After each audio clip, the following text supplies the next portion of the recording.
Hello fellow YouTubers, it's Thursday, September 19, I think. No, it's the 20th. Never mind. As you can see up here, I've put my tube buddy milestones up the top there. Don't look too bad, because the rifle cabinet. And now I've well and truly cleaned out the rifle cabinet, and I've just got to get some. I thought I was going to make. What am I doing that there? Now you'll notice that I refer to it as a rifle cabinet, because I don't like the term gun applied loosely to firearms. I have one shotgun, so you can refer to that as a gun. The toy 6-shooter there, you can refer to that as a gun. But a rifle is a rifle is a rifle. You never refer to it as a gun. And yes, I know I've been guilty of referring to gun shops and gun cabinets myself, but in essence I don't like to refer when it's to rifles. Okay, well, it's been a rather coolish day, which suits me right down to the ground. And we just had a little bit of rain, only light stuff.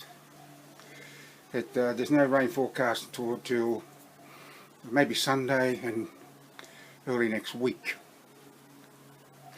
and then it won't be long before September will be over, and the first Sunday in October, well, we have daylight saving. 2 AM in the morning, Sunday morning, you've got to wind your clocks forward. Well, I don't like daylight saving, don't see the need for it, and that's the way it is. We have a couple of states that don't have it. Queensland don't have daylight saving, neither does Western Australia, I think. I'm not sure about the Northern Territory. Anyhow, it doesn't matter. I'm rambling on, and I'm sweaty because I've been working.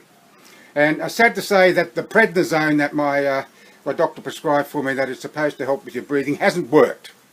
I've been on it for 2 days, and it's done diddly squat.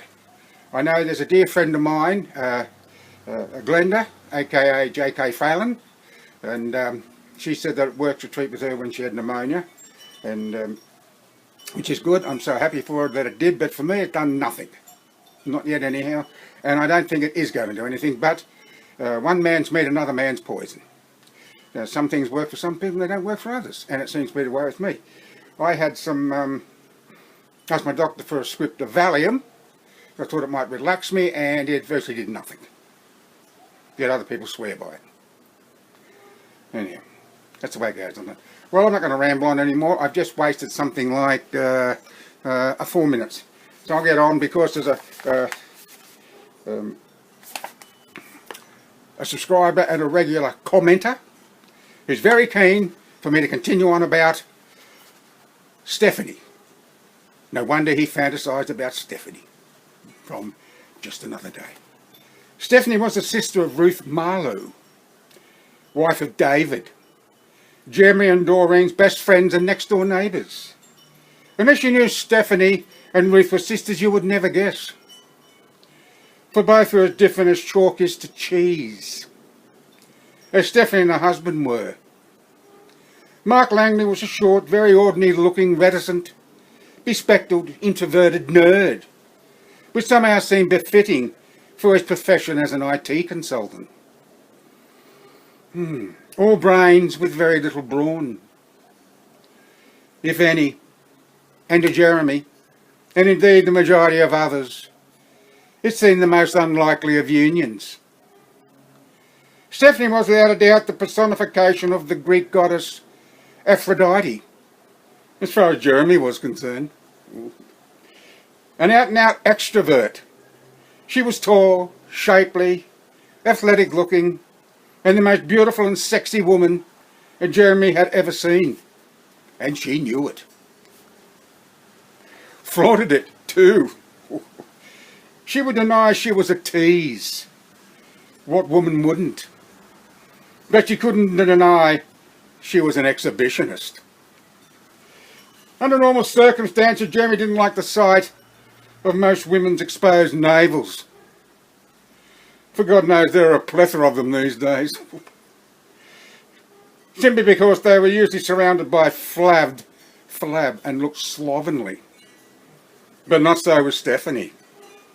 Her navel was a work of art, surrounded by a smooth, slightly tanned flat stomach that went hand in hand with a superbly sculptured body. Yes, just about everything about Stephanie was exceptional, but for two things: her scatterbrain intellect and the immature tone of her voice. But then no one is perfect.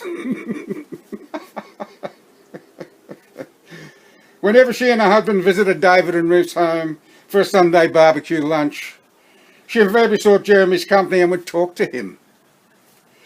Jeremy didn't mind that at all, not in the least, even though she never had anything interesting or topical to talk about. Maybe she felt he was somewhat paternal, a father figure,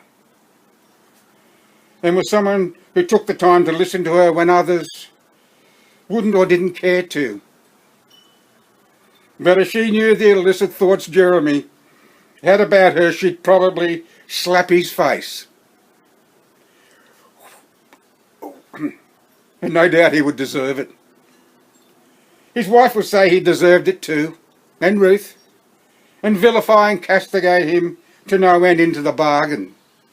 And Mark, well, he didn't know what Mark would say or do. But no red-blooded male wouldn't think the same things. Why, just looking at her, ogling was more like it, was enough to get Jeremy's pulse racing, especially her backside, and especially when that delicious derriere was barely encased in those short shorts she liked to wear. I just had a flashback. She had the sort of arse men, and perhaps some women too, fantasised about. The sort of arse that was silky smooth and oh so tight, and you could eat lunch off and come back for seconds. Jeremy was its biggest fan.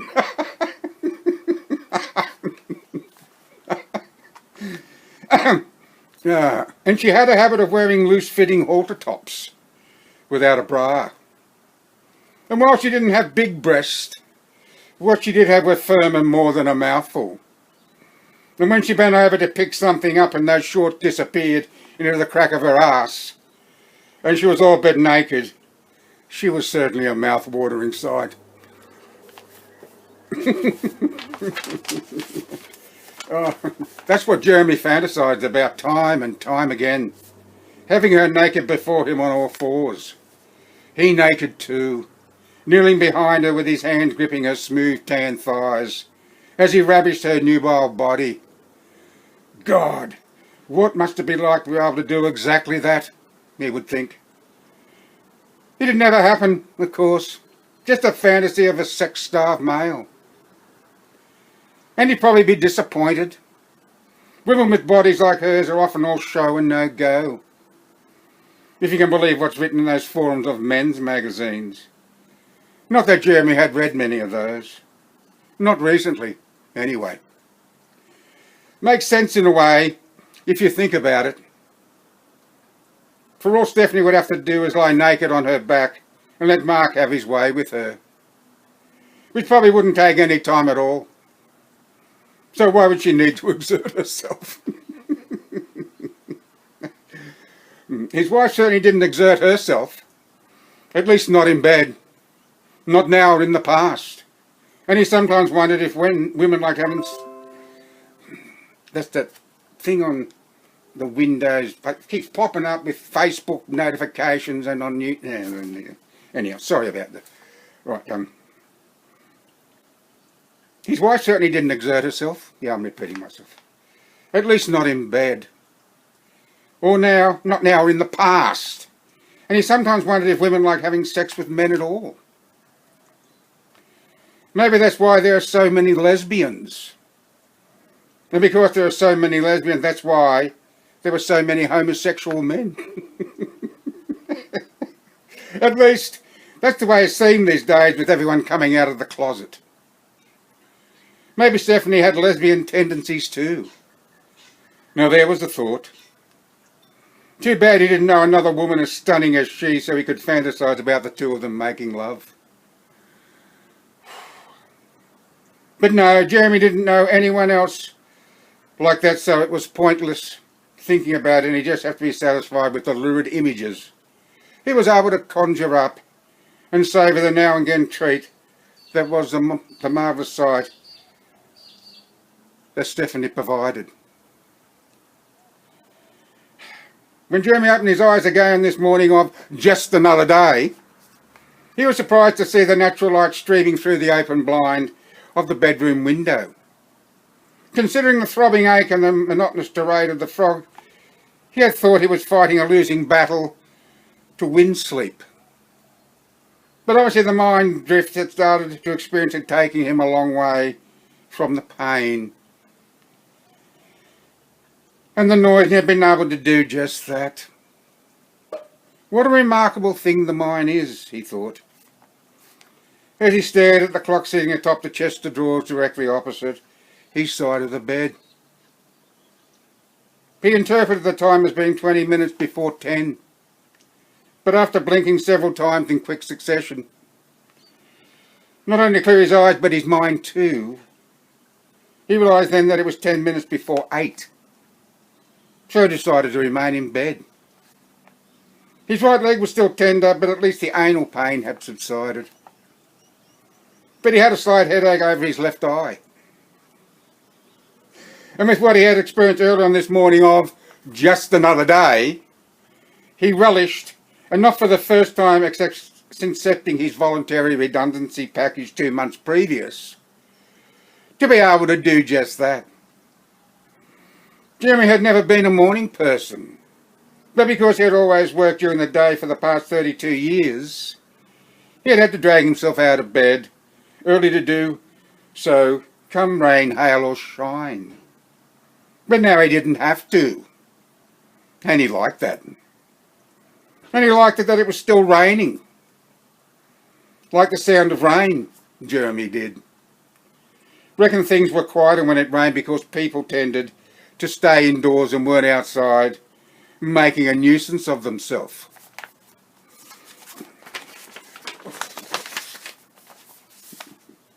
And he liked the dark too, the night, when all the houses in his street and beyond were cloaked and could no longer be seen, he could truly relax and relish the privacy. And he liked the feeling that he didn't have or wasn't expected to do anything. Not like it was during the day, even when it was raining. He always felt that, now he was no longer working, he should take responsibility for all the household duties and that he and his wife used to do together. I'm making a lot of mistakes. Aggravates me. After all, she still worked full time, and that seemed the right thing to do, even though she had said, although he knew she didn't really mean it. She didn't expect him to do that. During the first 2 or 3 weeks of his unexpected early retirement, Jeremy enjoyed having all the free time to do all the things he wanted to do. But after that period, he realised they were only the things he had thought he wanted to do. And now every day was just another day. And Jeremy kept himself occupied by doing things he didn't particularly want to do but thought he should. So Jeremy lay alone in the bed on this wet, cold morning of just another day, thinking about what he had to do when he got up and about other things too, which wasn't unusual for Jeremy, for he tended to do a lot of thinking when he was lying in bed. But of course, he would. Most of his thinking was done at night when he and his wife had finished reading and turned off their respective bedside light, and it was dark and quiet. But now that Jeremy had the opportunity to lie in on most mornings, he found his mind racing, unlike it had been when he was working. Oh sure, he had flashes of thoughts then, like, wouldn't it be nice to lie in? Or, I don't feel like going to work today, so maybe I should phone up and say I'm sick. Or, I'm glad it's Friday. Or, Monday, bloody hell, I hate Mondays. At this particular moment he had just pulled the covers over his exposed right shoulder and inhaled the pungent aroma of his rectal finger.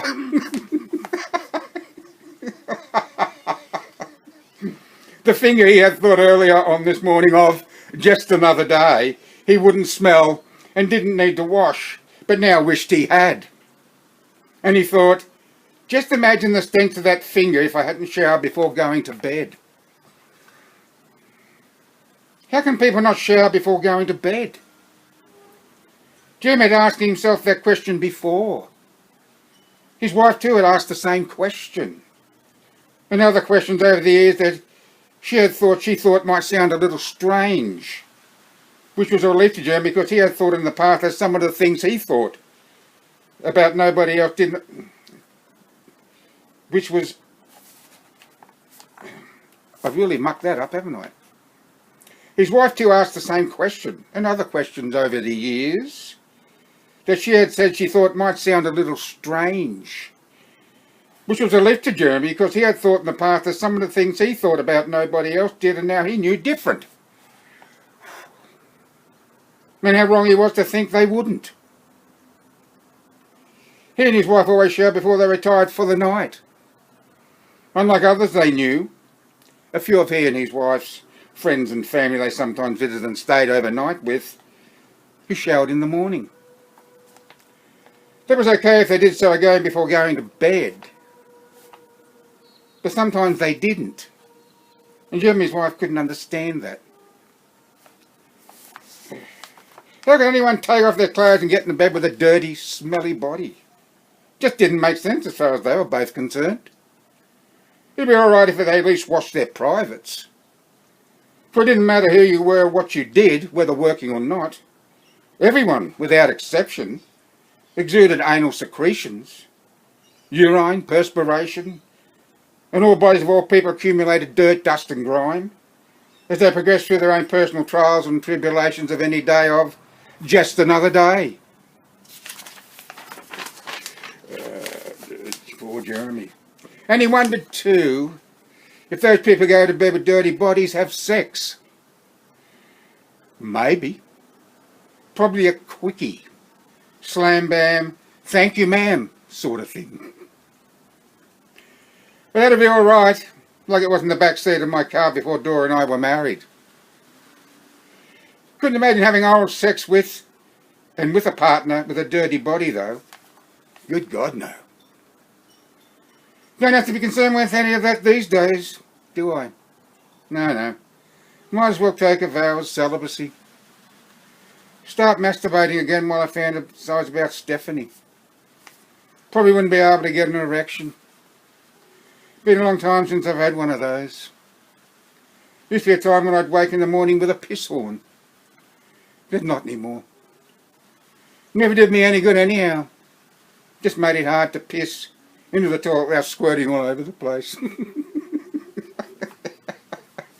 I never had any pain then when I pissed. Even with a hard on.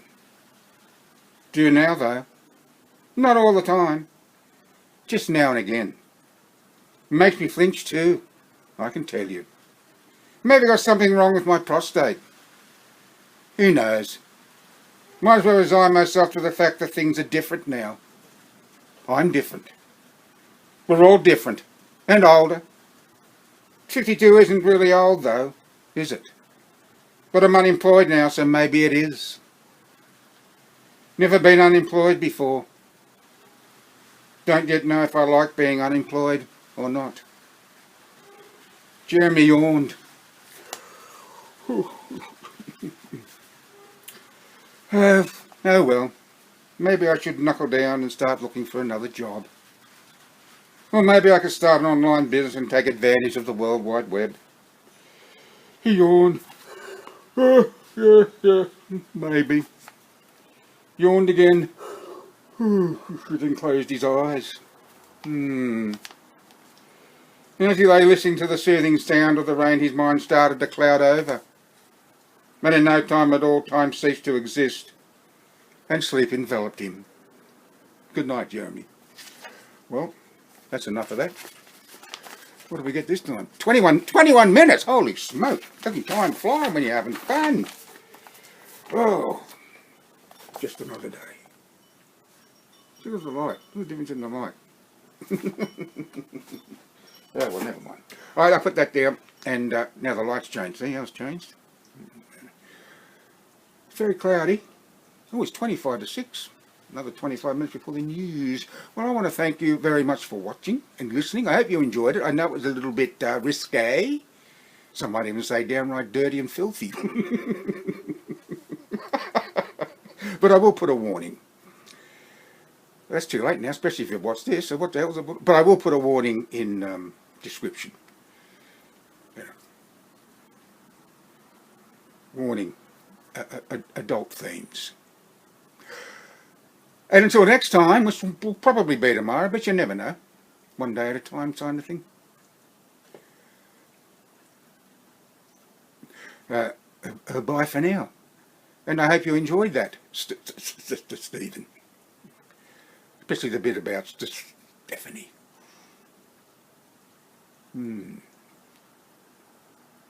I have a vivid memory and a vivid imagination too. And it all came together. Don't you worry.